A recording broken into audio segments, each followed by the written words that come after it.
Hermanos míos, ¿sabes lo que se siente cuando alguien que juraste amar para siempre te traiciona?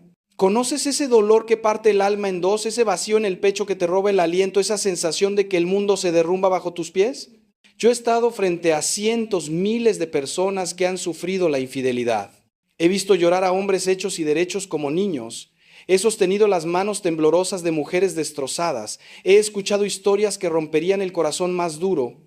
Y siempre, siempre hay una pregunta que brota desde lo más profundo del alma herida, una pregunta que clama justicia, que busca sentido en medio del caos. Esa pregunta es la que hoy vamos a explorar juntos, con toda la profundidad que merece, con toda la verdad que Dios me ha permitido comprender en mis años de sacerdocio. Déjame decirte algo que quizás te sorprenda, que tal vez incluso te incomode al principio. Cuando alguien te es infiel, cuando esa persona que compartía tu cama, tu vida, tus sueños, decide entregarse a otro cuerpo, a otra promesa, a otra mentira, hay algo más que se rompe además de tu corazón. Se rompe un orden sagrado, se viola un pacto que no es solo entre dos personas, sino entre dos almas y Dios mismo. El matrimonio, hermano mío, hermana mía, no es un contrato humano que podemos firmar y romper a voluntad como quien cambia de teléfono móvil. Es un sacramento, es decir, un signo visible de la gracia invisible de Dios, un reflejo terrenal del amor eterno entre Cristo y su iglesia. Por eso, cuando hay infidelidad, no solo se traiciona a una persona, se traiciona a Dios mismo. Y entonces viene esa pregunta que muchos no se atreven a hacer en voz alta, pero que resuena en el silencio de las noches de insomnio. ¿Cómo castiga Dios a quien te fue infiel? ¿Hay justicia divina para quien destrozó tu vida? ¿Pagará esa persona por el daño causado? Quiero ser completamente honesto contigo desde el principio.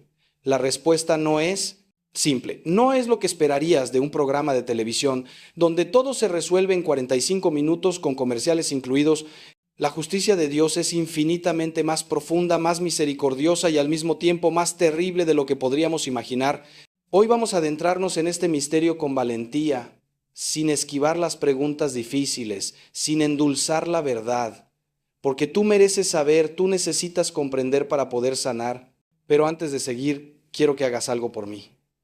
Quiero que respires profundo, que aquietes tu corazón aunque esté lleno de dolor o rabia, y que me permitas guiarte en este camino de comprensión. No estás solo, no estás sola. Yo estoy aquí contigo y, más importante aún, Dios está aquí con nosotros. Él ve tu dolor, cuenta cada una de tus lágrimas, conoce cada grieta de tu corazón roto. Y te prometo que al final de este mensaje, aunque tal vez no tengas todas las respuestas que buscabas, tendrás algo mejor.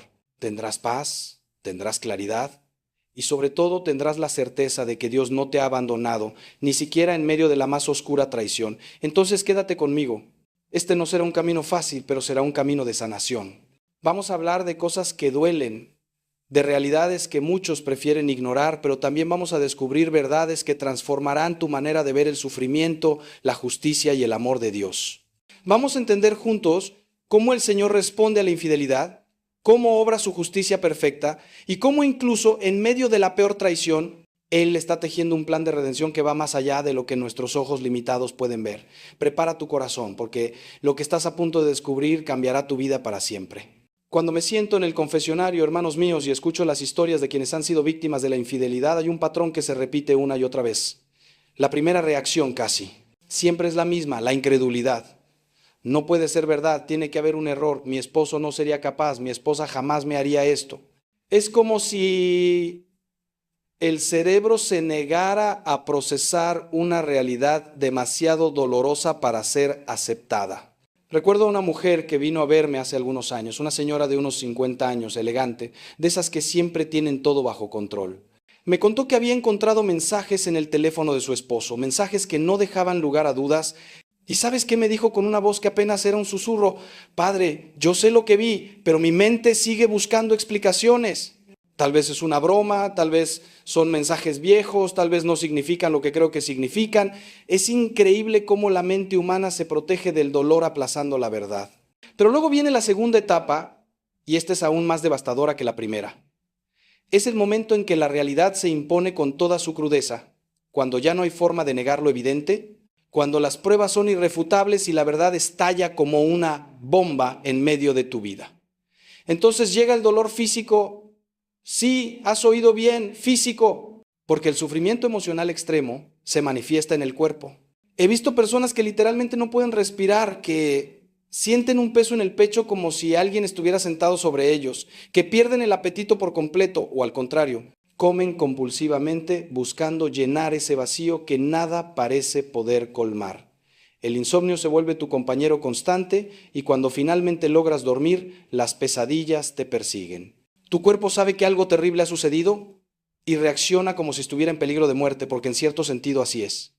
Y después de ese dolor paralizante viene algo que muchos no esperan, la ira.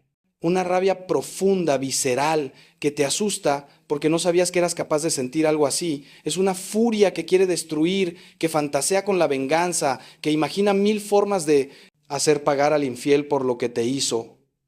Y aquí, hermano, hermana, es donde comienza realmente nuestra reflexión sobre la justicia divina.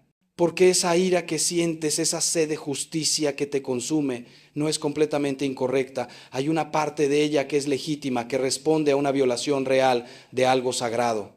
El problema no es que quieras justicia, el problema es cuando esa justicia la queremos administrar nosotros mismos, cuando nos convertimos en jueces y verdugos, cuando tomamos el lugar de Dios. La Biblia está llena de historias sobre la infidelidad y sus consecuencias. Piensa en el rey David, un hombre según el corazón de Dios, que cayó en adulterio con Betsabé y luego mandó matar a su esposo Urías para encubrir su pecado. ¿Qué hizo Dios? No lo fulminó con un rayo, no lo destruyó inmediatamente. Envió al profeta Natán, quien con una parábola hizo que David viera la magnitud de su pecado. Y las consecuencias fueron terribles. El hijo, nacido de esa unión, murió. La violencia nunca se apartó de su casa. Sus propios hijos se rebelaron contra él. ¿Fue esto un castigo de Dios o la consecuencia natural del pecado que había sembrado? Aquí está el primer gran misterio que debemos comprender. Muchas veces el castigo de Dios no es algo que Él añade desde afuera, sino algo que brota naturalmente de nuestras propias acciones, como la cosecha inevitable de las semillas que hemos plantado. Cuando alguien comete adulterio, cuando traiciona los votos sagrados que hizo ante Dios y ante los hombres, pone en marcha una cadena de consecuencias que no pueden detenerse fácilmente. Es como tirar una piedra en un lago tranquilo. Las ondas se expanden y se expanden, tocando orillas que nunca imaginaste alcanzar. Los hijos sufren aunque intentes ocultarles la verdad, porque los niños sienten la tensión, perciben las mentiras, absorben el dolor del ambiente como esponjas. Las familias extendidas se dividen, los amigos toman partido, la comunidad se convulsiona. Y la persona infiel, aunque al principio puede estar ebria con la emoción de lo prohibido, eventualmente despierta una realidad que no esperaba. Porque nadie escapa a las consecuencias de sus actos, nadie. Es una ley tan firme como la gravedad. Pero aquí viene algo que necesito que entiendas con absoluta claridad, porque es crucial para tu sanación. Las consecuencias que sufre la persona infiel no son tu responsabilidad ni deben ser tu obsesión. Dios no necesita que tú seas su brazo ejecutor, no requiere que tú te encargues de administrar su justicia. De hecho, cuando te aferras a ese deseo de venganza, cuando vives pendiente de ver cómo esa persona paga por lo que te hizo, quien realmente sufre eres tú. Es como tomar veneno esperando que el otro muera. San Pablo nos dice en la carta a los Romanos: no os venguéis vosotros mismos, amados míos, sino dejad lugar a la ira de Dios, porque escrito está: mía es la venganza, yo pagaré, dice el Señor. Estas palabras no son una sugerencia amable, son una verdad liberadora que puedes sacar el peso aplastante del resentimiento de tus hombros. ¿Y sabes qué? Cuando finalmente sueltas, cuando entregas ese dolor a Dios y le permites a Él ser el juez, algo milagroso sucede.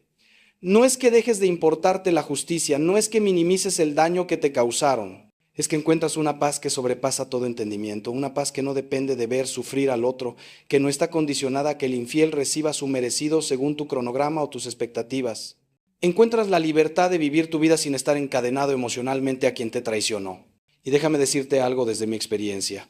He visto más sanación genuina en personas que soltaron y confiaron en Dios que en aquellas que gastaron años tratando de asegurarse de que su ex pagara por lo que hizo.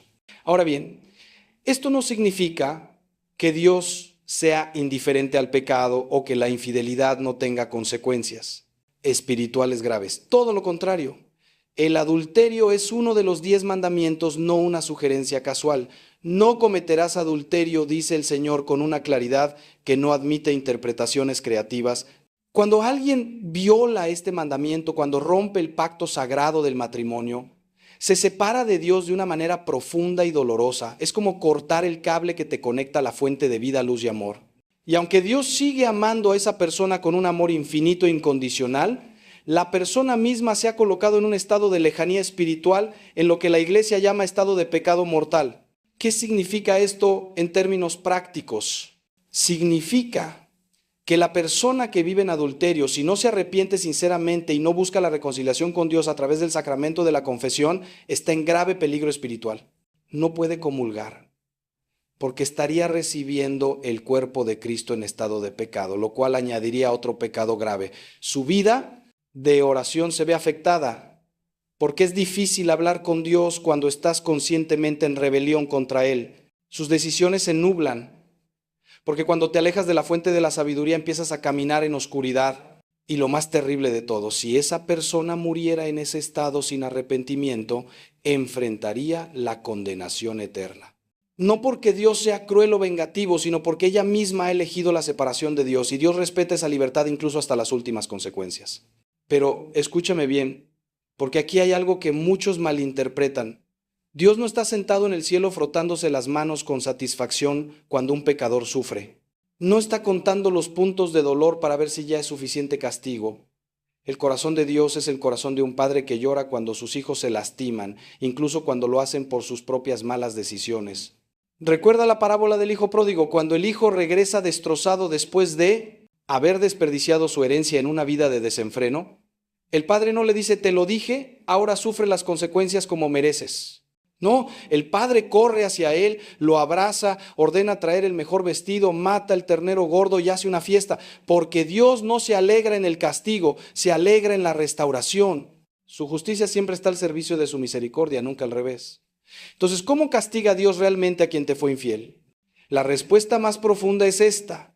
Lo castiga permitiéndole experimentar las consecuencias naturales de su pecado, alejándole de su presencia en la medida en que la persona misma elige alejarse y esperando, siempre esperando con paciencia infinita, a que esa alma perdida vuelva a casa. El castigo de Dios es paradójico porque incluso en su severidad hay una invitación al arrepentimiento. Las crisis, los dolores, las pérdidas que experimenta una persona después de la infidelidad no son golpes arbitrarios de un Dios vengativo, son llamados de atención de un Padre amoroso que dice, detente, mira lo que estás haciendo, mira hacia dónde te diriges, vuelve a mí antes de que sea demasiado tarde. Ahora quiero llevarte más profundo todavía, quiero que veas algo que pocos comprenden sobre la naturaleza del pecado y sus consecuencias. Cuando alguien comete adulterio, no solo daña a su cónyuge y a su familia, se daña profundamente a sí mismo de maneras que tal vez no son inmediatamente visibles, pero que son devastadoras a largo plazo. He hablado con muchas personas que fueron infieles, que después, años después, vienen a mí con un arrepentimiento genuino. ¿Y sabes qué me dicen casi todos? Con lágrimas en los ojos y una voz quebrada por el remordimiento. Padre, si hubiera sabido el precio que iba a pagar, si hubiera podido ver todo lo que iba a perder, jamás lo habría hecho. Ningún momento de placer vale la destrucción que causé, porque verás, hermano, hermana, el pecado siempre promete más de lo que da y cobra más de lo que advierte. La infidelidad se presenta como emocionante, como liberadora, como la solución a un matrimonio aburrido o problemático. Se disfraza de amor verdadero, de conexión auténtica, de finalmente haber encontrado a tu alma gemela. Pero todo eso es mentira, es el disfraz con el que el demonio vende su veneno. La realidad que descubres después es muy distinta. Relaciones construidas sobre la mentira raramente prosperan.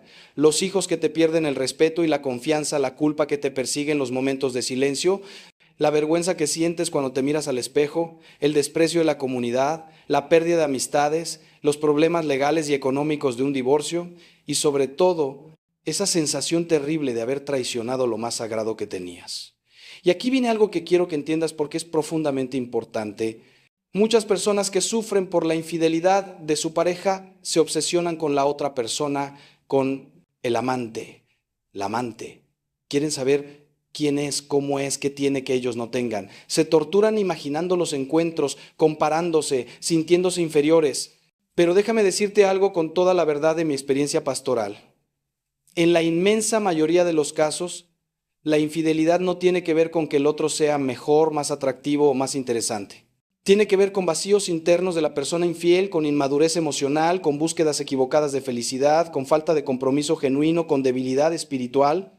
El problema no eres tú, el problema está en quien eligió traicionarte. He visto situaciones donde el infiel deja a una persona maravillosa por alguien objetivamente menos atractivo, menos inteligente, menos todo. Y la persona traicionada se vuelve loca tratando de entender por qué. La respuesta es que la infidelidad no es racional, no sigue la lógica del sentido común. Es un acto de profunda irracionalidad espiritual. Un momento donde la persona se ciega a la realidad y persigue una ilusión. Y cuando esa ilusión se desvanece, cuando la realidad inevitable se impone con toda su dureza, el despertar es brutal. He visto a personas que dejaron matrimonios de 20, 30 años por una aventura que no duró ni 2 años. Y luego se quedan solos, arrepentidos, habiendo perdido familia, hogar, respeto. ¿Y para qué? Para nada. Para una mentira brillante que se convirtió en cenizas en sus manos. ¿Esto significa que debemos alegrarnos del sufrimiento del infiel? No, 1000 veces no. Si has sido traicionado y encuentras satisfacción en el dolor de quien te traicionó, debes examinar tu corazón con honestidad porque algo no está bien ahí. Esa no es la respuesta de un corazón sanado por Cristo, es la respuesta de un corazón todavía preso del resentimiento. Jesús fue absolutamente claro: amad a vuestros enemigos, haced bien a los que os odian, bendecid a los que os maldicen y orad por los que os maltratan. Palabras duras, hermano mío, hermana mía, palabras que cortan como espada de doble filo, pero son el camino hacia la verdadera libertad, hacia la verdadera paz, hacia la verdadera santidad. Déjame decirte algo más que tal vez nunca habías considerado. La mayor venganza, si podemos llamarla así, que puedes tomar contra quien te fue infiel es vivir bien. No me refiero a publicar fotos falsas en redes sociales pretendiendo que eres feliz para que tu ex te vea y se arrepienta. Eso es infantil y patético, perdona mi franqueza. Me refiero a realmente sanar, realmente crecer, realmente convertirte en la mejor versión de ti mismo que puedes ser cuando encuentras la paz en Dios. Cuando reconstruyes tu vida sobre cimientos sólidos, cuando perdonas genuinamente y sueltas el pasado, cuando vuelves a sonreír con autenticidad, cuando redescubres tu valor y tu dignidad como hijo o hija de Dios, eso es lo que realmente cierra el capítulo. Porque ya no eres una víctima, ya no eres alguien definido por lo que te hicieron, eres una persona nueva, redimida, libre. Ahora, déjame hacerte una pregunta que tal vez te incomode, pero que necesitas considerar con seriedad. ¿Es posible que en algunos casos, aunque nunca justifica la infidelidad, haya habido factores en el matrimonio que contribuyeron a crear un ambiente propicio para que ocurriera? Antes de que me malinterpretes, escucha bien lo que estoy diciendo. La responsabilidad del adulterio recae 100% sobre quien lo comete. Nadie obliga a nadie a ser infiel. No importa cuán difícil sea tu matrimonio, no importa cuán solo te sientas, no importa cuántos problemas tengas con tu cónyuge, siempre hay opciones que no incluyen la traición. ¿Podrías buscar consejería matrimonial? ¿Podrías hablar honestamente con tu pareja? ¿Podrías incluso, en casos extremos, buscar una separación de manera honesta y transparente? Pero nunca la infidelidad es la opción correcta. Dicho esto, también es verdad que algunos matrimonios se encuentran en estados de abandono emocional, de frialdad afectiva, de descuido mutuo que los hace vulnerables. Si has sido traicionado, es posible que en tu dolor te resistas a cualquier tipo de autorreflexión pensando que eso sería culparte a ti mismo por lo que otro hizo. Y tienes razón en resistir la culpa porque no eres culpable del adulterio de tu pareja, pero ¿es posible que haya lecciones que aprender sobre cómo construir relaciones más sanas en el futuro? Es posible que haya patrones que debas examinar, no para justificar lo que te hicieron, sino para crecer como persona. Esta reflexión no es para el infiel. Esa persona tiene sus propios pecados con los que lidiar. Esta reflexión es para ti, para tu propio crecimiento espiritual y emocional. He conocido personas que después de atravesar el infierno de una infidelidad y hacer este trabajo interior profundo, han salido transformadas de maneras increíbles. Han aprendido a comunicar mejor a expresar sus necesidades, a no dar por sentado a las personas importantes en su vida, a invertir en sus relaciones, a ser más conscientes de la fragilidad de todos los vínculos humanos. Y algunos, con un trabajo enorme de ambas partes, han logrado reconstruir sus matrimonios de una manera más fuerte, más consciente, más madura que antes de la crisis. No todos los matrimonios sobreviven a la infidelidad y no todos deberían sobrevivirla, especialmente si hay un patrón de infidelidad repetida sin arrepentimiento genuino. Pero algunos sí pueden sanar y cuando lo hacen se convierten en testimonios poderosos del poder redentor de Dios. Pero volvamos a nuestra pregunta central. ¿Cómo castiga Dios a quien te es infiel? Ya hemos hablado de las consecuencias naturales del pecado, de la separación espiritual que causa, del sufrimiento que eventualmente cosecha la persona infiel. Pero hay otra dimensión que debemos explorar, una dimensión que tiene que ver con la eternidad. Porque esta vida, por importante que sea, por dolorosa que sea, es solo un suspiro comparada con la eternidad. Y las decisiones que tomamos aquí, incluyendo la decisión de ser infiel y no arrepentirse, tienen consecuencias que trascienden esta vida terrenal. La doctrina católica es clara sobre el adulterio, es un pecado mortal. Mortal no en el sentido de que te matas físicamente, sino en el sentido de que mata la vida de la gracia en tu alma. Rompe tu comunión con Dios de una manera grave. Y si una persona muere en estado de pecado mortal sin haberse arrepentido, sin haber buscado el perdón de Dios en el sacramento de la reconciliación, su destino eterno está en grave peligro. No me gusta hablar del infierno, ningún sacerdote sincero disfruta hablando del infierno, pero sería irresponsable de mi parte, sería traicionar mi vocación si no te dijera la verdad completa. El infierno es real, existe, y es la consecuencia última de rechazar a Dios de manera definitiva. Significa ¿esto que todos los que cometen adulterio van al infierno? No necesariamente. Dios conoce el corazón humano infinitamente mejor que nosotros. Conoce las circunstancias atenuantes, las heridas que llevamos, las debilidades que tenemos, la presión que enfrentamos. Sabe distinguir entre un pecado cometido en un momento de debilidad extrema y un pecado cometido con plena conciencia y deliberación. ¿Sabe cuando hay arrepentimiento genuino aunque no haya habido oportunidad de confesarse antes de la muerte? La misericordia de Dios es infinita y Él desea salvar a todas sus criaturas. Pero, y esto es crucial, Dios también respeta nuestra libertad absolutamente. Si alguien elige la separación de Dios, si alguien muere con el corazón endurecido, rechazando hasta el final la gracia que Dios ofrece, Dios respeta esa elección aunque le rompa el corazón. Entonces, el castigo final, el castigo eterno, si podemos llamarlo así, no es algo que Dios impone desde fuera como un juez arbitrario y cruel. Es la consecuencia lógica de rechazar el amor de Dios. Imagina que el cielo es una fiesta, una celebración eterna del amor. Si tú odias el amor, si has pasado tu vida rechazándolo, traicionándolo, pisoteándolo, ¿cómo podrías ser feliz en una eternidad de amor? ¿Sería tu infierno? Sé ese. Lewis dijo algo profundo. Las puertas del infierno están cerradas desde dentro. Es decir, la gente en el infierno está ahí porque elige estar ahí, porque prefiere su orgullo, su egoísmo, su pecado a la humildad de aceptar el perdón de Dios. Pero escúchame bien, porque aquí viene el corazón del Evangelio, la buena noticia que puede cambiar todo. Mientras hay vida, hay esperanza. Mientras late tu corazón, mientras respiras, nunca es demasiado tarde para volver a Dios. No importa cuán grande sea tu pecado, no importa cuántas veces hayas caído, no importa cuán lejos te hayas alejado, Dios está esperándote con los brazos abiertos. Su misericordia es más grande que todos nuestros pecados juntos.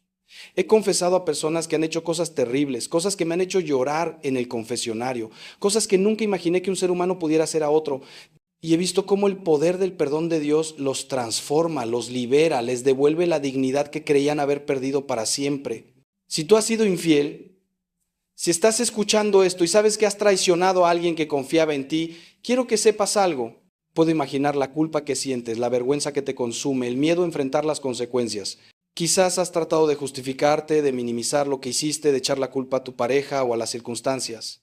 Pero en lo profundo de tu corazón, en esos momentos de honestidad brutal contigo mismo, sabes la verdad, sabes que hiciste mal, que causaste un daño terrible. Y esa voz interior que te condena es en parte tu conciencia, que es la voz de Dios dentro de ti. No la silencies con excusas o distracciones. Escúchala. Porque esa incomodidad que sientes es el primer paso hacia la sanación. Es el Espíritu Santo moviéndose en tu interior, invitándote al arrepentimiento. El arrepentimiento genuino no es simplemente sentirse mal por lo que hiciste. Es mucho más profundo que eso. Es un cambio radical de corazón, un giro de 180 grados en la dirección de tu vida. Es mirar con horror al pecado que cometiste y decir nunca más, con Dios como mi testigo, nunca más. Es estar dispuesto a hacer lo que sea necesario para reparar el daño, aunque la reparación completa sea imposible. Es humillarte, aceptar las consecuencias de tus actos sin buscar escapatorias. Es confesarte sacramentalmente exponiendo tu pecado ante Dios en presencia de un sacerdote dispuesto a cumplir la penitencia que se te imponga por dura que sea. Y es sobre todo un compromiso de cambiar tu vida radicalmente. Déjame ser muy claro sobre algo. Si cometiste adulterio y quieres el perdón de Dios, no puedes seguir en esa relación adúltera. No puedes continuar viendo a esa persona, hablándole, manteniendo contacto. Debes cortar completamente, radicalmente. Sé que esto es difícil, sé que hay sentimientos involucrados, sé que hay complicaciones prácticas, especialmente si trabajan juntos o se mueven en los mismos círculos. Pero Jesús fue absolutamente claro sobre esto. Si tu ojo te hace pecar, sácatelo. Si tu mano te hace pecar, córtatela. No estaba hablando literalmente de automutilación física. Estaba hablando de la radicalidad que se requiere para cortar con el pecado. No puedes jugar con fuego sin quemarte. No puedes mantener la tentación cerca y esperar resistirla para siempre. Además, si estás casado, debes volver a tu matrimonio. Si tu cónyuge te acepta de vuelta, debes dedicarte completamente a reconstruir esa relación, a recuperar la confianza que destruiste. Esto tomará años, no semanas o meses. Tu pareja tiene todo el derecho de estar enojada, herida, desconfiada. No puedes exigir perdón o que las cosas vuelvan a ser como antes. Has causado una herida profunda que tardará mucho en sanar si es que sana completamente en esta vida. Tu trabajo es ser paciente, transparente, consistente, disponible. Debes estar dispuesto a responder cualquier pregunta, a dar acceso completo a tu teléfono, correos, cuentas. Debes aceptar terapia de pareja e individual. Y debes hacerlo no como un castigo que soportas a regañadientes, sino como una expresión genuina de tu arrepentimiento y tu deseo de hacer las cosas bien. Y algo más que es absolutamente crucial. Debes confesarte. La confesión sacramental no es opcional para un católico que ha cometido pecado mortal, es absolutamente necesaria para volver a la comunión con Dios y con la Iglesia. Sé que da miedo, sé que da vergüenza, sé que te gustaría poder arreglar las cosas directamente con Dios sin tener que pasar por la humillación de decírselo a un sacerdote, pero Cristo instituyó este sacramento precisamente porque sabía que necesitamos esa expresión externa de nuestro arrepentimiento interior. Necesitamos escuchar con nuestros oídos humanos las palabras de absolución. Te absuelvo de tus pecados en el nombre del Padre, del Hijo y del Espíritu Santo. Necesitamos la seguridad que viene de haber cumplido con lo que Dios pide de nosotros. He estado del otro lado del confesionario miles de veces, escuchando confesiones de toda índole, y puedo decirte que nunca he sentido desprecio por alguien que viene genuinamente arrepentido. Al contrario, siento una ternura profunda, una admiración por el valor que se requiere para enfrentar tu pecado, una alegría de poder ser instrumento del perdón de Dios. Los sacerdotes hemos escuchado todo, nada que puedas decir nos va a escandalizar. Y estamos vinculados por el sello sacramental, no podemos revelar lo que escuchamos en confesión bajo ninguna circunstancia, ni siquiera bajo amenaza de muerte. Tu secreto está absolutamente seguro. Así que no dejes que el miedo o la vergüenza te impidan recibir la misericordia infinita que Dios quiere darte. Pero ahora quiero volver a hablarle directamente a ti que has sido víctima de la infidelidad. Hemos hablado mucho sobre el infiel, sobre sus consecuencias, su necesidad de arrepentimiento. Pero tú que estás sufriendo el dolor de la traición, necesitas escuchar algo fundamental. Tu sanación no puede depender de que la otra persona se arrepienta o no, de que sufra o no, de que reciba su merecido o no. Tu sanación tiene que ser independiente de todo eso, porque si la condicionas a factores externos que no puedes controlar, nunca sanarás. Y eso sería permitir que quien te traicionó una vez siga controlando tu vida indefinidamente. No le des ese poder. Tu camino de sanación tiene varias etapas y todas son importantes. La primera es permitirte sentir el dolor en toda su intensidad. No lo reprimas, no pretendas que no te afecta. No trates de ser fuerte antes de tiempo. Llora, grita en la intimidad, golpea una almohada si necesitas liberar esa rabia físicamente, escribe cartas que nunca enviarás diciendo todo lo que sientes. Habla con personas de confianza, con un terapeuta, con un director espiritual. No tienes que pasar por esto solo, no tienes que fingir que estás bien cuando tu mundo se ha derrumbado. Jesús lloró cuando murió su amigo Lázaro, aunque sabía que lo iba a resucitar. Si Dios hecho hombre lloró, tú también puedes llorar. La segunda etapa es empezar a reconstruir tu sentido de identidad y valor. La infidelidad tiene una manera perversa de hacerte sentir inadecuado, de hacerte creer que no fuiste suficiente, que hay algo mal contigo. Esto es mentira, es una mentira venenosa que debes rechazar activamente. Tu valor no depende de que alguien te haya sido fiel o no. Tu dignidad es intrínseca, viene de ser hijo o hija de Dios creado a su imagen y semejanza. Nada que nadie haga puede quitarte eso. Necesitas trabajar activamente en recordarte a ti mismo esta verdad todos los días, especialmente en esos momentos donde la mentira susurra en tu oído que no vales nada. La tercera etapa es la decisión. Tienes que decidir qué hacer con tu matrimonio. ¿Es posible la reconciliación? ¿Tu pareja está genuinamente arrepentida y dispuesta a hacer lo que sea necesario para reconstruir? ¿Tú estás dispuesto a hacer el trabajo doloroso de perdonar y reconstruir la confianza? ¿O por el contrario, es este el fin del camino? ¿Es hora de aceptar que el matrimonio ha terminado y empezar el proceso de separación? No hay respuesta correcta universal para todos. Cada situación es única. Algunos matrimonios se salvan y se fortalecen después de la infidelidad.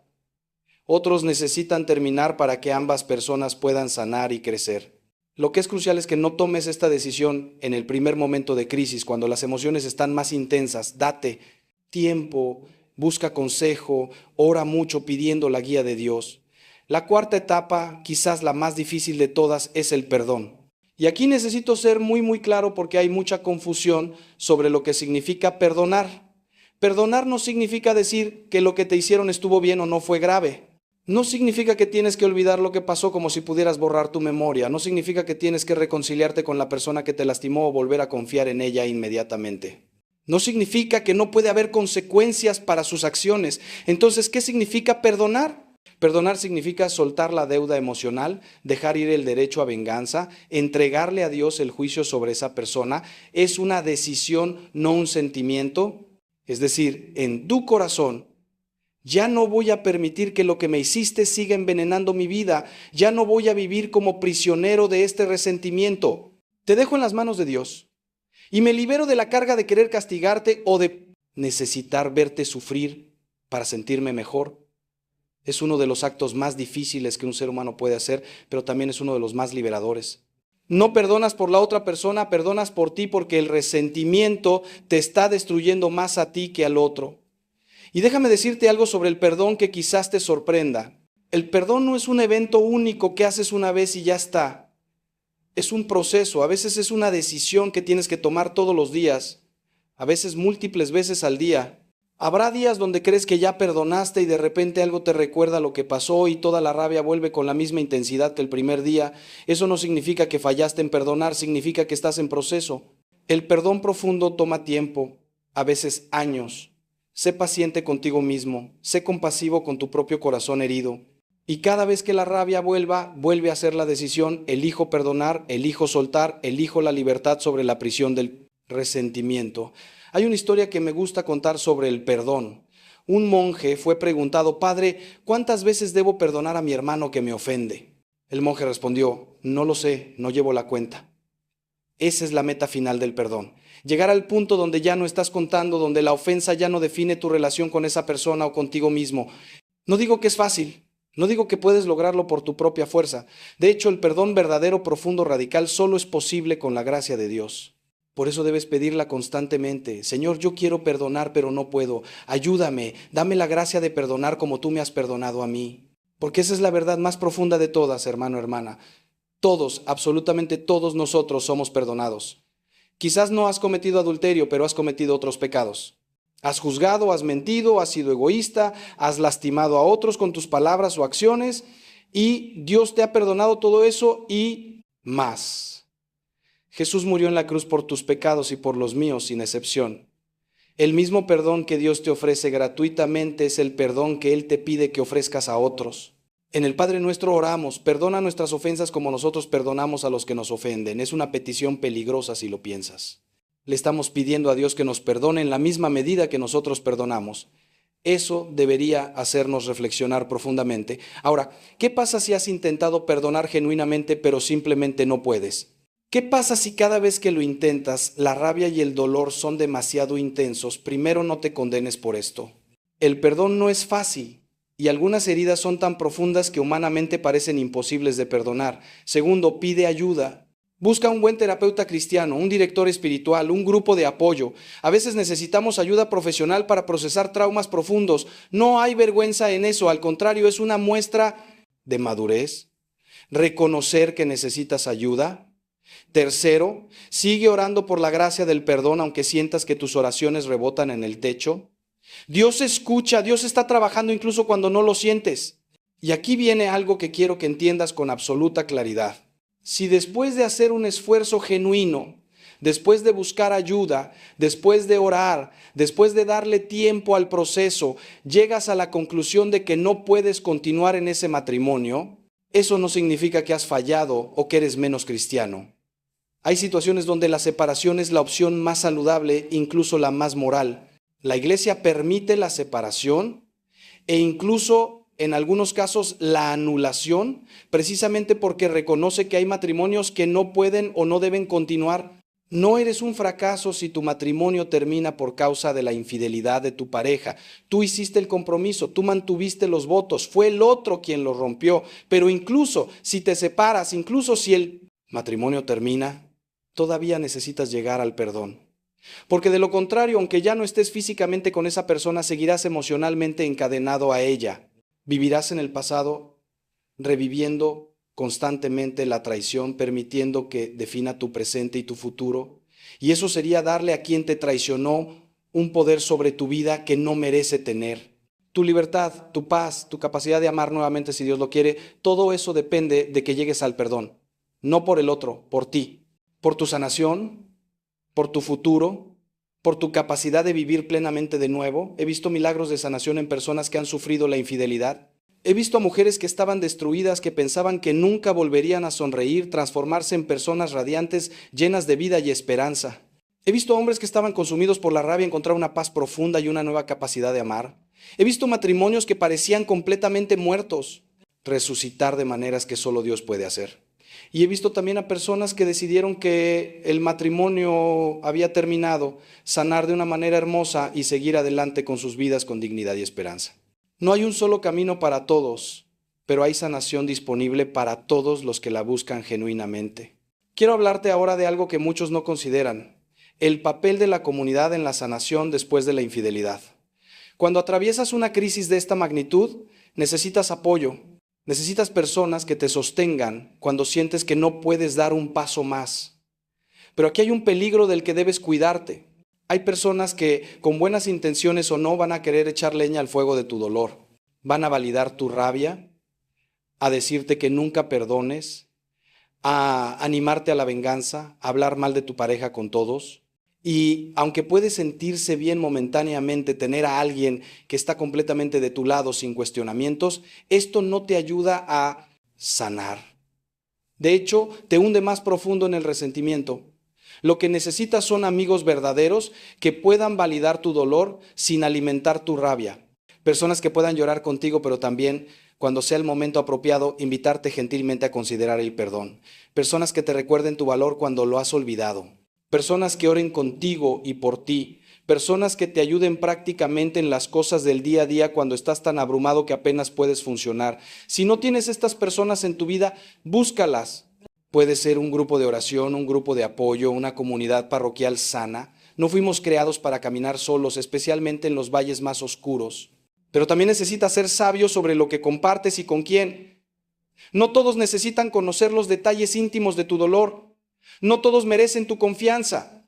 Y definitivamente, no uses las redes sociales para ventilar tu dolor o exponer públicamente a quien te traicionó. He visto situaciones donde personas heridas publican en Facebook o Instagram todo lo que pasó, con nombres, detalles, fotos.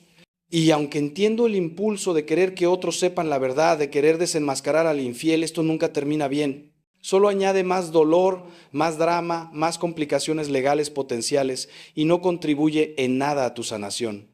La dignidad con la que manejes esta crisis dirá mucho sobre tu carácter y tu madurez espiritual. Ahora quiero abordar algo delicado pero importante. ¿Qué pasa con los hijos cuando hay infidelidad? Si tienes hijos, ya sean pequeños o adultos, ellos van a ser afectados por esta situación. Debes decirles la verdad. ¿Debes proteger la imagen del padre o madre infiel? No hay respuestas fáciles aquí, mucho depende de la edad de los hijos y las circunstancias específicas.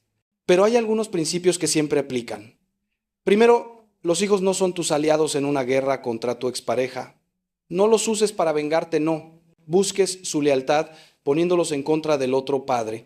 Esto los daña profundamente y es una forma de abuso emocional, aunque no lo parezca. Segundo, los hijos merecen una explicación apropiada para su edad sobre lo que está pasando. No necesitan todos los detalles sórdidos, pero sí necesitan saber que mamá y papá están teniendo problemas serios, que quizás van a separarse y que nada de esto es culpa de ellos. Los niños tienen una tendencia a culparse a sí mismos cuando los padres tienen problemas, necesitan escuchar explícitamente que ellos no causaron esto y no pueden arreglarlo. Tercero, asegúrales de tu amor constante y el amor del otro padre, aunque ese padre haya cometido un error terrible. El padre o madre puede haber sido infiel al cónyuge, pero eso no anula su relación con los hijos ni su amor por ellos, aunque esté profundamente equivocado en sus acciones. Cuarto, busca ayuda profesional para tus hijos. Un buen terapeuta infantil o familiar puede ayudarles a procesar esta situación de maneras que tú, en medio de tu propio dolor, podrías no ser capaz de facilitar. Y quinto, vigila cómo hablas del otro padre en presencia de los hijos. Sé que es difícil, sé que estás herido y enojado, pero escuchar a un padre hablar mal del otro es profundamente dañino para los niños. Ellos son mitad tú y mitad esa otra persona. Cuando denigras al otro padre, en cierto sentido estás denigrando una parte de ellos. Puedes ser honesto sobre la situación sin ser cruel o vengativo en cómo lo expresas. Y algo más sobre los hijos. Si estás considerando perdonar y darle otra oportunidad al matrimonio, pero tus hijos están enojados con el padre infiel y te presionan para que lo dejes, no permitas que ellos tomen la decisión por ti. Eres tú quien está casado con esa persona. Eres tú quien debe decidir si el matrimonio continúa o no. Escucha las preocupaciones de tus hijos, especialmente si son adolescentes o adultos jóvenes, con perspectivas válidas. Pero al final la decisión es tuya y de nadie más. Y si decides que el matrimonio termina, tampoco permitas que tus hijos dicten los términos de cómo te relacionas con tu ex. Puedes y debes mantener límites saludables, pero el odio no es un límite saludable, es veneno. Regresemos ahora a la pregunta del castigo divino desde otro ángulo. Hemos hablado de las consecuencias temporales y eternas del adulterio. Pero hay otra dimensión que debemos considerar. ¿Qué pasa si la persona infiel muere sin arrepentirse? ¿Cómo afecta eso a la persona que fue traicionada? Porque muchos que han sufrido infidelidad tienen una esperanza secreta, a veces inconsciente, que algún día el infiel se arrepentirá, pedirá perdón, reconocerá el daño que causó. Y ese reconocimiento les dará algún tipo de cierre, de validación. Pero ¿qué pasa si eso nunca sucede? ¿Qué pasa si la persona muere endurecida en su pecado sin mostrar jamás remordimiento? Esto es devastador de una manera particular. No solo tuviste que lidiar con la traición, sino que ahora tienes que aceptar que nunca habrá ese momento de reconocimiento que anhelabas. Nunca escucharás las palabras lo siento, me equivoqué, fui un tonto, me arrepiento. Y peor aún, si esa persona murió sin arrepentirse, sus probabilidades de salvación eterna son muy preocupantes. Y aunque pudieras pensar que te alegraría que tu traidor fuera al infierno, si tu corazón ha comenzado, aunque sea un poco el proceso de sanación, en realidad no quieres eso. No quieres que ninguna alma, ni siquiera la de quien te lastimó terriblemente, sufra la condenación eterna. Entonces, ¿qué haces? Oras. Oras por el descanso de esa alma, porque aunque no sepamos con certeza el destino eterno de ninguna persona específica, sabemos que nuestras oraciones por los difuntos pueden ayudarles. La Iglesia siempre ha creído en la comunión de los santos, que incluye a los que están en la tierra, en el cielo y en el purgatorio. Si esa persona está en el purgatorio siendo purificada de sus pecados antes de entrar al cielo, tus oraciones pueden acortar su sufrimiento. Y orar por quien te lastimó incluso después de su muerte Es un acto de amor heroico que te transforma a ti más que a nadie. Es la victoria final sobre el resentimiento. Es la prueba de que has alcanzado un nivel de perdón que solo la gracia de Dios puede dar. Ahora, hablemos de una situación particularmente dolorosa, cuando la infidelidad viene acompañada de otras traiciones o pecados graves. Por ejemplo, cuando la persona infiel también abusó económicamente del matrimonio, gastando dinero de la familia en el amante, o cuando la infidelidad resultó en un embarazo, o cuando la infidelidad involucró a alguien cercano, un amigo de la familia, un pariente. Estas capas adicionales de traición pueden hacer que la sanación sea aún más complicada. No solo procesas la infidelidad sexual, procesas la ruptura de múltiples confianzas simultáneamente. El dolor se multiplica, la sensación de haber sido un tonto se intensifica, la vergüenza pública puede ser mayor. En estos casos, necesitas ser aún más compasivo contigo mismo sobre el tiempo que te tomará sanar. No hay un cronograma estándar para superar algo así. No dejes que nadie te diga, ya deberías estar mejor, o es tiempo de seguir adelante cuando tú todavía estás sangrando por dentro. La sanación toma el tiempo que toma. Algunos necesitan meses, otros años, y eso está bien. Lo importante no es la velocidad de tu sanación, sino la dirección. ¿Estás avanzando, aunque sea milímetro a milímetro, hacia la sanación? ¿O estás estancado, revolviendo constantemente en el dolor sin dar pasos hacia adelante? Si es esto último, necesitas buscar más ayuda, porque no puedes quedarte atrapado ahí para siempre. Quiero hablar también sobre algo que muchos experimentan, pero pocos admiten. Hay momentos donde extrañas a la persona que te traicionó, donde desearías que las cosas pudieran volver a ser como antes, donde la soledad te pesa tanto que casi estarías dispuesto a ignorar lo que pasó con tal de no estar solo. Esta es una fase completamente normal del proceso de duelo, porque estás lamentando no solo la pérdida de una persona, sino la pérdida de tu vida como la conocías, de tus planes futuros, de tu identidad como persona casada. No te juzgues por sentir esto. Pero tampoco actúes basado en estos sentimientos cuando están en su punto más intenso. Si has decidido separarte, no envíes ese mensaje de texto en un momento de debilidad. Si has decidido darle otra oportunidad al matrimonio, no interpretes estos momentos de nostalgia como señal de que todo está bien cuando sabes que todavía hay mucho trabajo por hacer. Los sentimientos son reales, pero no siempre son sabios consejeros. Necesitas tomar decisiones basadas en la verdad de la situación, no en la intensidad temporal de tus emociones. Esto requiere disciplina, requiere consejo de personas sabias, requiere oración profunda pidiendo la guía del Espíritu Santo. No tomes decisiones importantes cuando estás en el punto más bajo emocionalmente. Espera, busca claridad, pide consejo. Hablemos ahora sobre la sexualidad después de la infidelidad. Este es un tema del que muchos se avergüenzan de hablar, pero que es absolutamente crucial. Si decides permanecer en el matrimonio o eventualmente reconciliarte, la intimidad sexual va a ser complicada. Por un lado, puede haber un deseo intenso de reconectar físicamente, de reclamar a tu pareja, de afirmar que es tuya de nuevo. Por otro lado, puede haber repulsión, imágenes intrusivas de tu pareja con la otra persona, incapacidad de relajarte y disfrutar porque la confianza está rota. Todo esto es completamente normal y esperable. La intimidad sexual genuina requiere vulnerabilidad. Y es muy difícil ser vulnerable con alguien que te traicionó. Esto requiere paciencia, comunicación, a veces ayuda terapéutica específica con un terapeuta sexual cristiano. No se puede apurar, no se puede fingir que todo está bien cuando no lo está.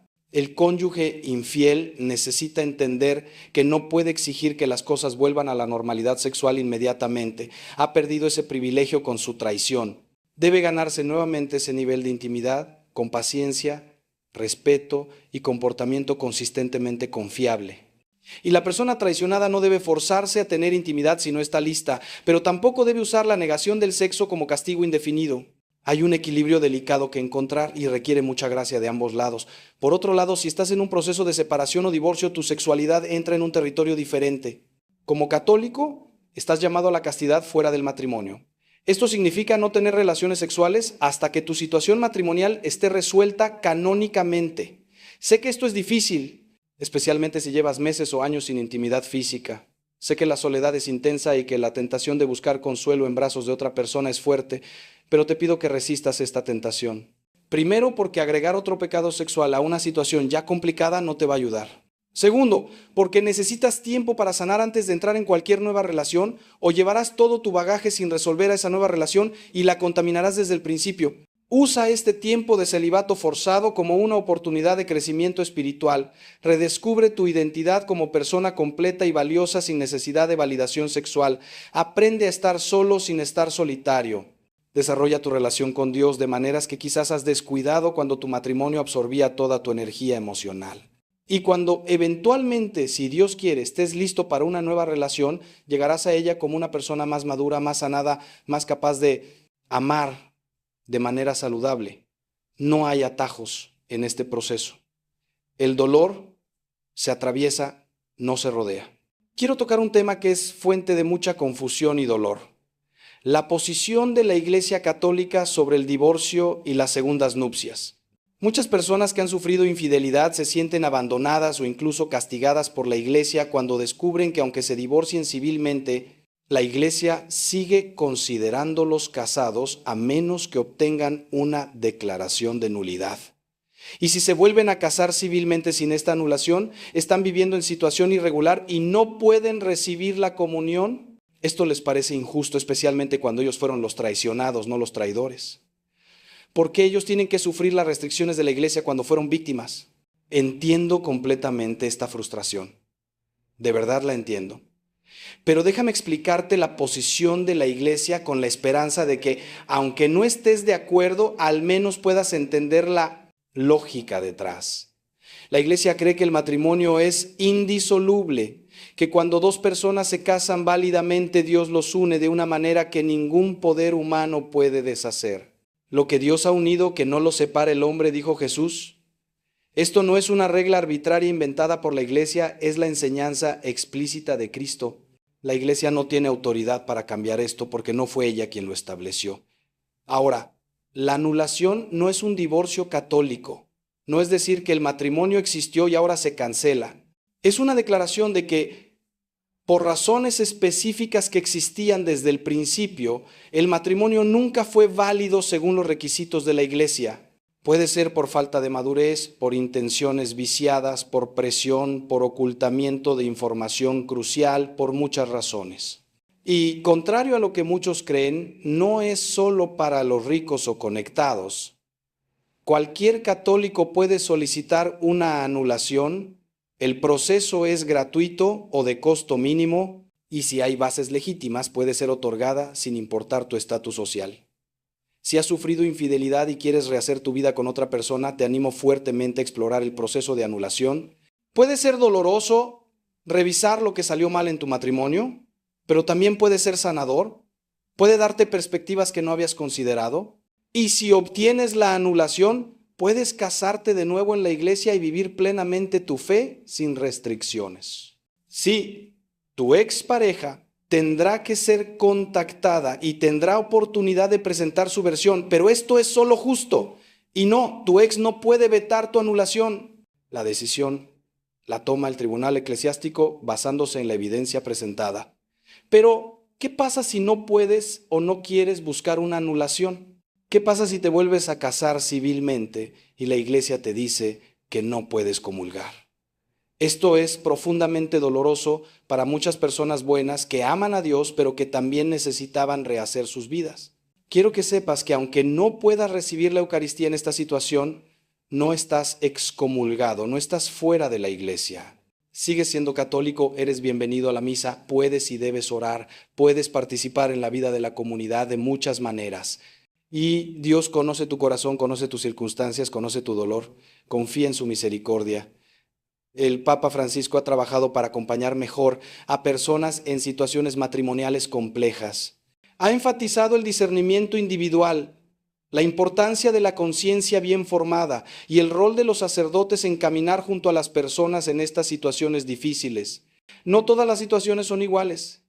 Y hay espacio para matices pastorales que respetan tanto la doctrina de la Iglesia como la realidad compleja de vidas humanas rotas. Si estás en una situación así, busca un sacerdote compasivo y sabio que pueda ayudarte a discernir tu camino particular. No todos los sacerdotes responderán igual, pero hay pastores buenos que pueden acompañarte con misericordia sin comprometer la verdad. Ahora acerquémonos al final de nuestra reflexión volviendo una vez más a la pregunta original. ¿Cómo castiga Dios a quien te es infiel? Después de todo lo que hemos explorado, creo que podemos llegar a una respuesta matizada y profunda.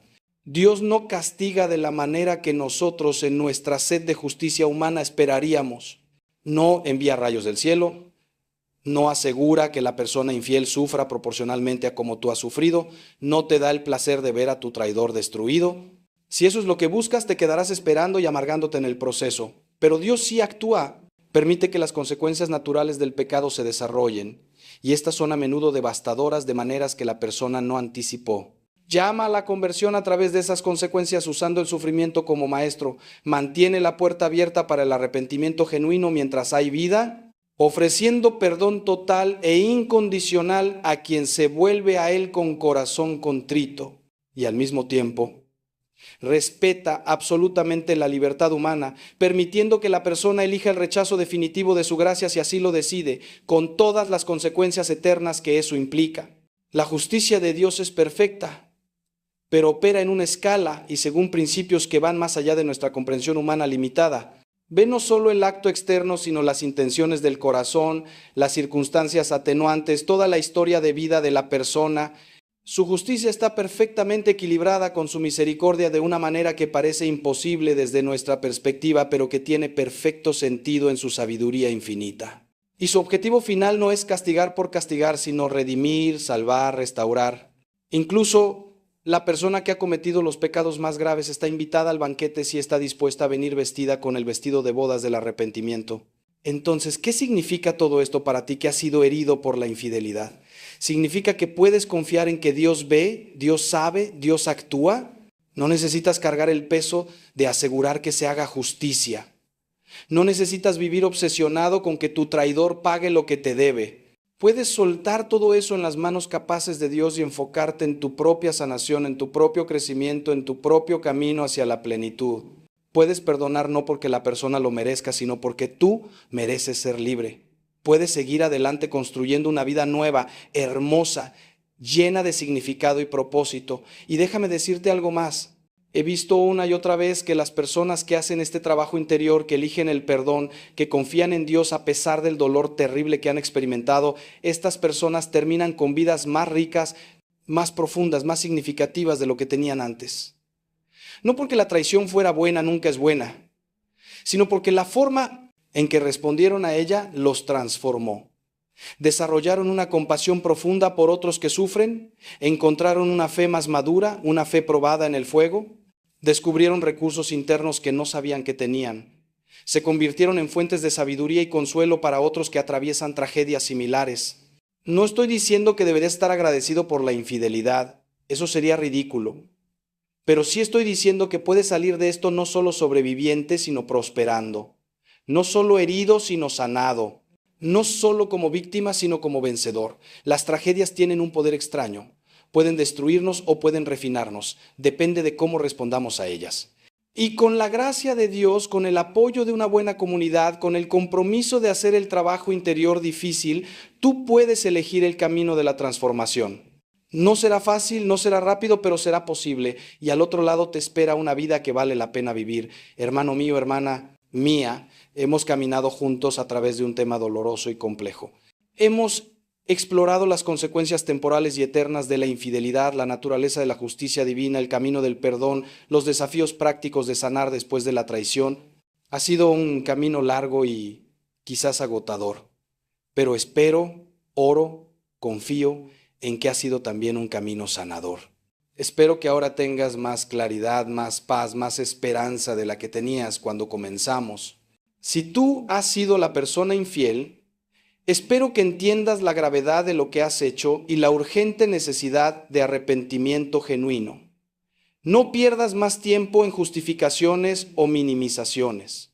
Arrodíllate ante Dios, arrodíllate ante quien lastimaste y haz todo lo que esté en tu poder para reparar el daño que causaste. Busca la confesión sacramental. Corta completamente con la situación de adulterio.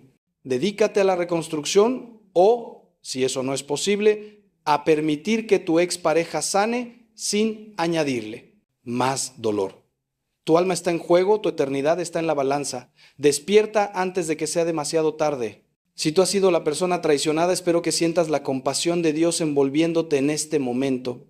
Él ve cada lágrima, conoce cada dolor, sostiene cada pedazo roto de tu corazón en sus manos. No estás solo, nunca has estado solo.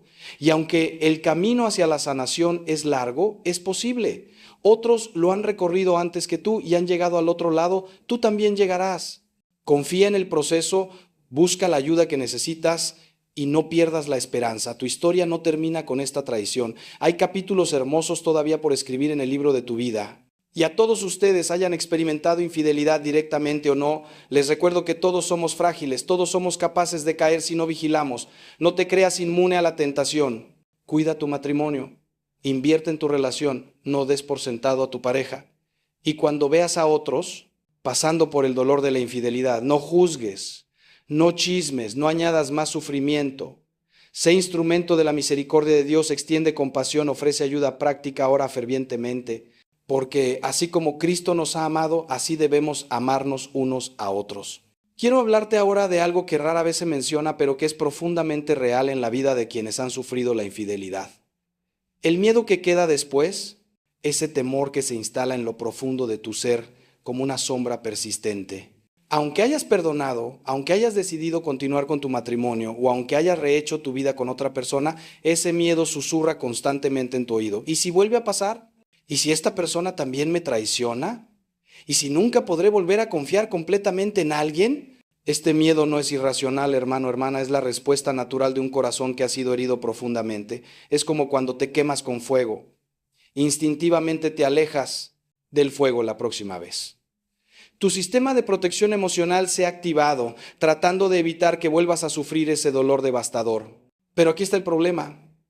Si vives en ese miedo constantemente, si permites que gobierne cada interacción, cada decisión, cada momento de intimidad, nunca podrás experimentar verdadera cercanía con nadie nuevamente.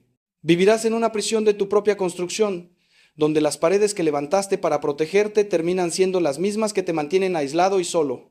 He visto matrimonios que sobrevivieron la infidelidad destruirse años después, no por otra traición, sino por la incapacidad de la persona herida de soltar ese miedo y volver a confiar. El cónyuge que se arrepintió genuinamente, que hizo todo lo correcto, que fue fiel y transparente durante años, eventualmente se agota de tener que probar su fidelidad constantemente, de ser tratado como criminal en libertad condicional en su propia casa, de nunca poder recuperar completamente la confianza de su pareja. Entonces, ¿cómo vences ese miedo? No es algo que haces una vez y ya está resuelto, es un trabajo diario, a veces momento a momento. Primero, necesitas reconocer que nunca tendrás garantías absolutas en las relaciones humanas. Todos somos libres, todos somos imperfectos, todos somos capaces de fallar. La única seguridad absoluta que tienes es en Dios, no en ningún ser humano. Cuando pones tu seguridad última en una persona, estás colocando un peso en esa relación que ninguna relación humana puede soportar. Pero cuando tu seguridad fundamental está en Dios, cuando sabes que sin importar lo que pase, tú estarás bien porque Él te sostiene, entonces puedes arriesgarte a confiar en otro ser humano sin que tu mundo entero dependa de que esa persona sea perfecta. Segundo, necesitas diferenciar entre precaución sabia y paranoia destructiva. La precaución sabia dice, voy a ser consciente de las señales de alerta, voy a mantener la comunicación abierta, voy a cuidar mi matrimonio, voy a establecer límites saludables. La paranoia destructiva dice, voy a revisar su teléfono cada día, voy a interrogarlo sobre cada minuto de su tiempo, voy a sospechar de cada conversación, voy a vivir en constante hipervigilancia. La primera protege la relación, la segunda la envenena. Necesitas aprender a distinguir entre las dos y cuando notes que estás cayendo en la segunda necesitas hacer una pausa, respirar, orar y recordarte a ti mismo que no puedes vivir así, que esto no es vida, que necesitas soltar. Tercero, considera que parte de ese miedo puede necesitar ser procesado con ayuda profesional. Si años después de la traición todavía tienes pesadillas, si entras en pánico cada vez que tu pareja llega tarde a casa, si no puedes disfrutar de momentos felices porque siempre estás esperando que algo malo pase, eso puede ser un síntoma de estrés postraumático. Sí, la infidelidad puede causar trauma genuino y el trauma no se supera simplemente con fuerza de voluntad o con oración, aunque ambas son importantes. A veces necesitas un terapeuta calificado que entienda trauma, para ayudarte a reprocesar esas memorias dolorosas y a desarrollar mecanismos de afrontamiento más saludables. No hay vergüenza en esto. Es simplemente reconocer que algunas heridas requieren atención especializada para sanar adecuadamente. Y déjame decirte algo más sobre el miedo. Hay un tipo diferente de miedo del que necesito hablarte, uno que afecta particularmente a quienes fueron infieles y que ahora están genuinamente arrepentidos. Es el miedo de que su pecado los defina para siempre, de que nunca podrán escapar de la etiqueta de adúltero o adúltera, de que Dios mismo los ha rechazado permanentemente. Este miedo es una mentira del enemigo, hermano, hermana. Sí, cometiste un pecado grave, sí causaste un daño terrible, pero si te has arrepentido genuinamente, si te has confesado, si has hecho todo lo posible por reparar, entonces Dios te ha perdonado completamente.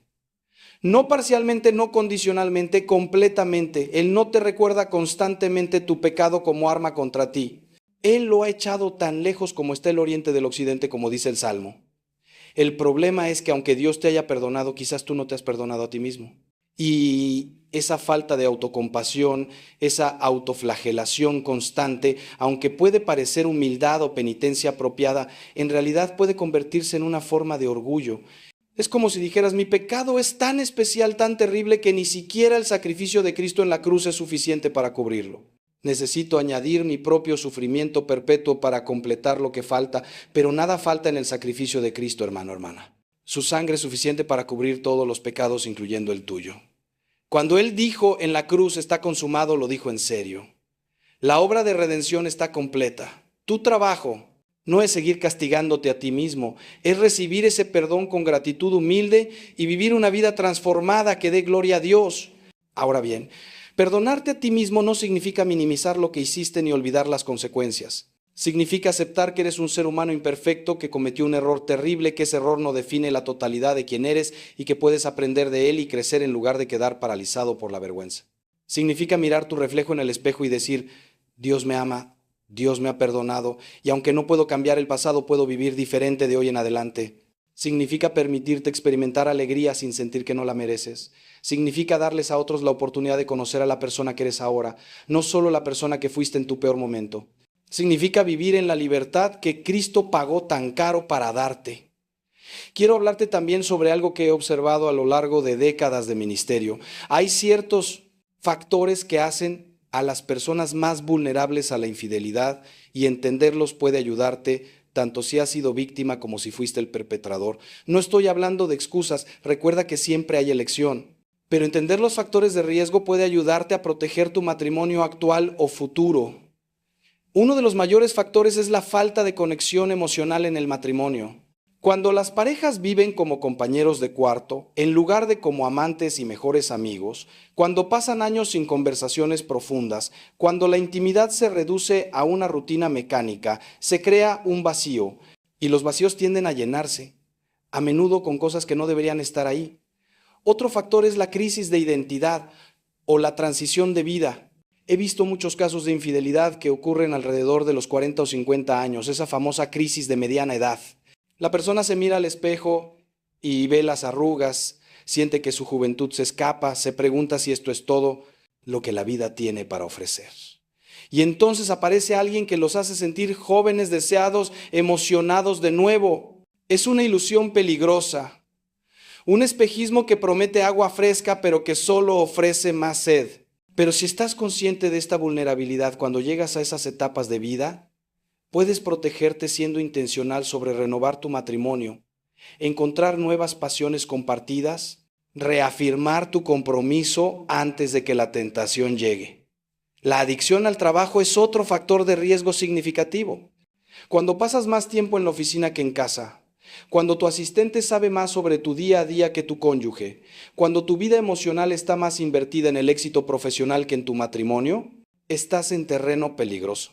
No es casualidad que tantas infidelidades ocurran con compañeros de trabajo. Comparten tanto tiempo, atraviesan desafíos juntos, se ven en sus mejores momentos profesionales, mientras que en casa solo ven el cansancio y las responsabilidades. La solución no es necesariamente cambiar de trabajo, aunque a veces puede ser necesario. La solución es establecer límites claros entre el trabajo y la familia, invertir energía de calidad en tu matrimonio y ser consciente de las relaciones que podrían volverse inapropiadas.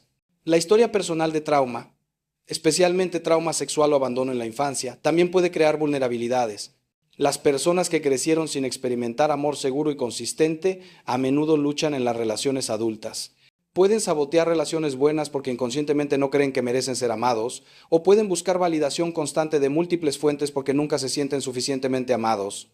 Esto no justifica la infidelidad, pero explica por qué algunas personas parecen repetir patrones destructivos. La sanación requiere trabajo terapéutico profundo para resolver esos traumas de raíz, no solo tratar los síntomas superficiales. Y si estás casado con alguien con este historial, necesitas entender que la sanación será un proceso largo que requiere paciencia y apoyo profesional. La exposición a la pornografía es otro factor que no podemos ignorar en nuestro tiempo. La pornografía distorsiona completamente la sexualidad saludable, crea expectativas irreales, reduce a las personas a objetos y progresivamente necesita estímulos más intensos para producir la misma respuesta. He visto innumerables casos donde la adicción a la pornografía eventualmente llevó a encuentros físicos con otras personas.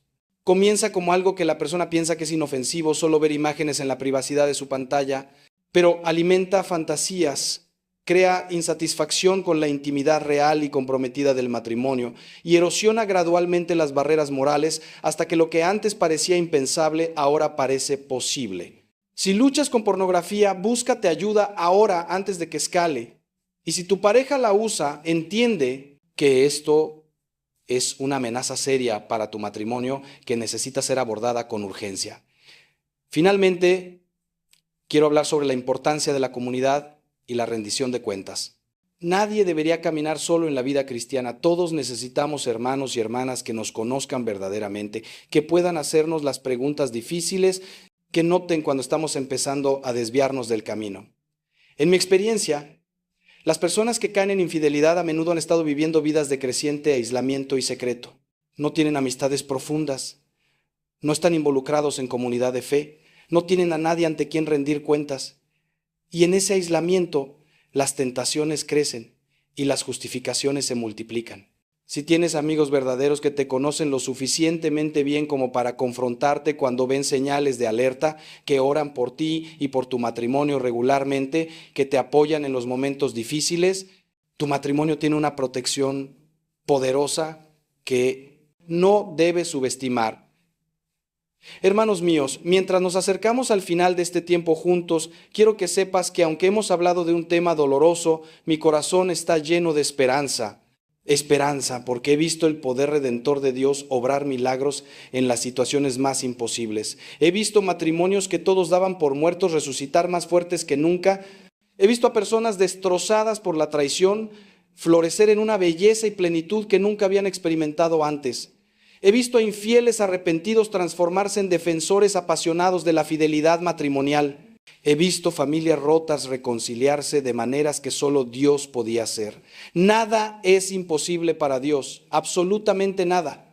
Si Él pudo resucitar a Jesús de entre los muertos, puede resucitar tu matrimonio, tu corazón, tu esperanza, tu vida. Nunca subestimes lo que Dios puede hacer con los pedazos rotos si se los entregas con fe. Que la paz de Cristo, que sobrepasa todo entendimiento, guarde tu corazón y tu mente. Que encuentres en Él la sanación que anhelas, el perdón que necesitas, la fuerza para seguir adelante, y que cuando llegue el día en que mires atrás a este capítulo doloroso de tu vida, puedas decir con gratitud genuina: Dios estuvo conmigo, me sostuvo en la tormenta y mira lo que ha hecho con mi vida. A Él sea toda la gloria, ahora y siempre. Amén.